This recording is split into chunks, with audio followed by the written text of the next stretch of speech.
1970 में भारतीय वायुसेना के कुछ जहाज गुजरात के पास अरेबियन सी के ऊपर से उड़ रहे थे। तभी उन्हें समुद्र में कुछ रहस्यमय स्ट्रक्चर दिखाई दिए। आखिर समुद्र में ये रहस्यमय स्ट्रक्चर कहां से आए थे?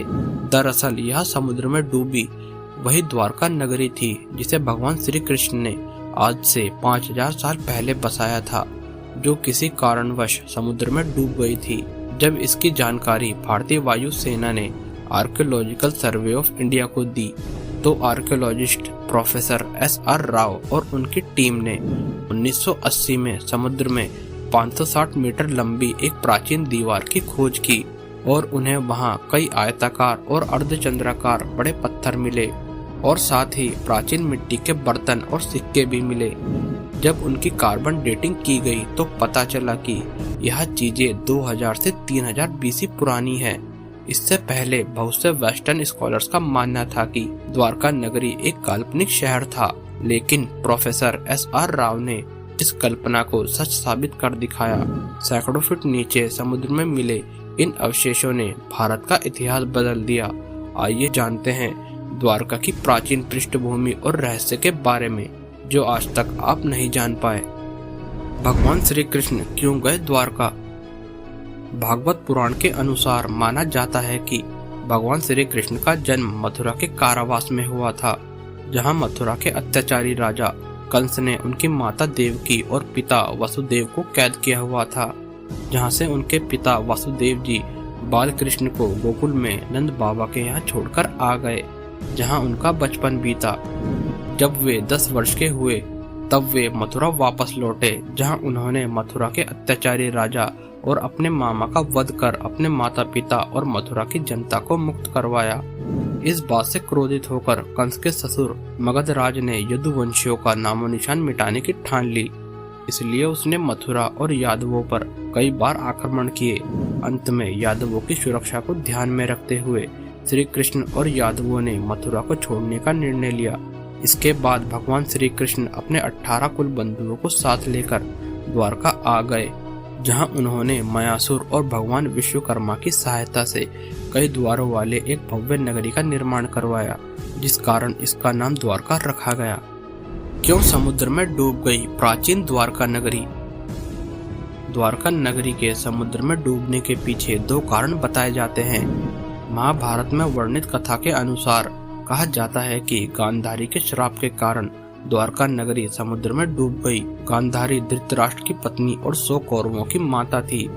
जब महाभारत का भीषण युद्ध समाप्त हुआ तब माता गांधारी ने अपने 100 पुत्रों को खो दिया, जिससे वह बहुत गहरे सदमे में चली गई। महाभारत युद्ध के बाद जब युधिष्ठिर का राज्याभिषेक किया गया तब भगवान श्री कृष्ण वहां आए हुए थे। कुछ ही देर में वहां माता गांधारी भी पहुंच गई। वहां रोते हुए उन्होंने श्री कृष्ण से पूछा कि आप युद्ध को रुकवा सकते थे, लेकिन आपने यह युद्ध नहीं रुकवाया और जिससे मेरे 100 पुत्रों की मृत्यु हो गई। भगवान श्री कृष्ण को इस युद्ध के होने का दोषी मानते हुए उन्होंने कहा, जिस प्रकार मेरे 100 पुत्रों की मृत्यु हुई और कौरव वंश का नाश हो गया, उसी प्रकार आपके यदुवंश का भी नाश हो जाएगा। द्वारका नगरी के नष्ट होने के पीछे एक दूसरा कारण भी बताया जाता है। इस कथा में बताया जाता है कि द्वारका नगरी के बसने के 36वें वर्ष में महर्षि विश्वामित्र, कण्व ऋषि और देव ऋषि नारद द्वारका आए हुए थे। वहां कुछ यादव नवयुवकों और भगवान कृष्ण के पुत्र शाम ने मिलकर उनका मजाक उड़ाने की सोची। वे श्री कृष्ण के पुत्र शाम को एक गर्भवती स्त्री के वेश में ऋषियों के पास ले गए और कहने लगे कि ये स्त्री गर्भवती है, इसके गर्भ से क्या उत्पन्न होगा। यह देखकर कि ये युवक हमारा अपमान कर रहे हैं, वे ऋषि उन पर क्रोधित हो गए। उन्होंने शाम को श्राप दिया कि उनकी कोख से एक मूसल उत्पन्न होगा, जिसके कारण पूरे यदुवंश का नाश होगा। इस घटना के बारे में जब श्री कृष्ण को पता चला तो उन्होंने कहा, यह ऋषियों की वाणी है, कभी व्यर्थ नहीं जाएगी। इसके अगले दिन ही सांब ने एक मूसल उत्पन्न किया। इस मूसल के टुकड़े कराकर राजा उग्रसेन ने समुद्र में फेंकवा दिया, लेकिन ऋषियों की वाणी तो सच होनी ही थी। ऋषियों के श्राप के कारण नगर में तरह तरह के अपशगुन होने लगे। प्रतिदिन आंधी तूफान चलने लगे। जब श्री कृष्ण ने समय योग पर ध्यान दिया तो उन्होंने पाया कि इस समय वही योग बन रहा है जो महाभारत के युद्ध से पहले बना था। कान्हा ने सभी द्वारकावासी पुरुषों को समुद्र किनारे स्थित प्रभास क्षेत्र में तीर्थ पर जाने को कहा। जिन मूसल के टुकड़ों को राजा उग्रसेन ने समुद्र में फिकवा दिया था, उन मूसल के टुकड़ों को समुद्र में रहने वाली मछलियों ने निगल लिया। जब मछुआरों ने इन मछलियों को पकड़ा और उनके पेट चीरे तो उनमें से मूसल के टुकड़े निकले। एक लोहार ने इन टुकड़ों से जहरीले तीर और तलवार बना दिए। जो द्वारकावासी प्रभास क्षेत्र में तीर्थ पर गए थे, किसी कारण से उनमें वहां पर बहस हो गई। देखते ही देखते यह झगड़ा मार काट में बदल गया। इसी आपसी लड़ाई में श्री कृष्ण के पुत्र प्रद्युम्न भी मारे गए। जब यह बात श्री कृष्ण को पता चली तो क्रोध में आकर उन्होंने बाकी बचे लोगों का भी इन्हीं हथियारों से संहार कर दिया और उन्हीं मूसल से बने हथियारों से आपस में लड़कर यदुवंशियों ने अपना वंश खत्म कर लिया। इसके बाद श्री कृष्ण ने एक सारथी को हस्तिनापुर अर्जुन के पास भेजा और पूरी बात बताने को कहा।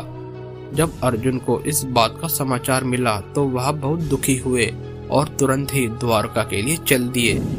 इसके बाद भगवान कृष्ण जंगल में विचरण करते हुए एक पेड़ के नीचे बैठ गए, जहां जरा नाम के एक शिकारी ने श्री कृष्ण के पैर को हिरण का मुख समझकर उन पर वही जहरीला तीर चला दिया।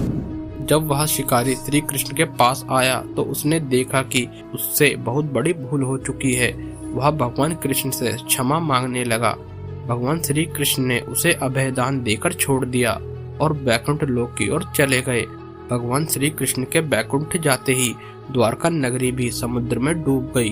द्वारका नगरी डूबने से पहले ही अर्जुन ने सभी स्त्रियों को बचा लिया और उन्हें हस्तिनापुर ले आए।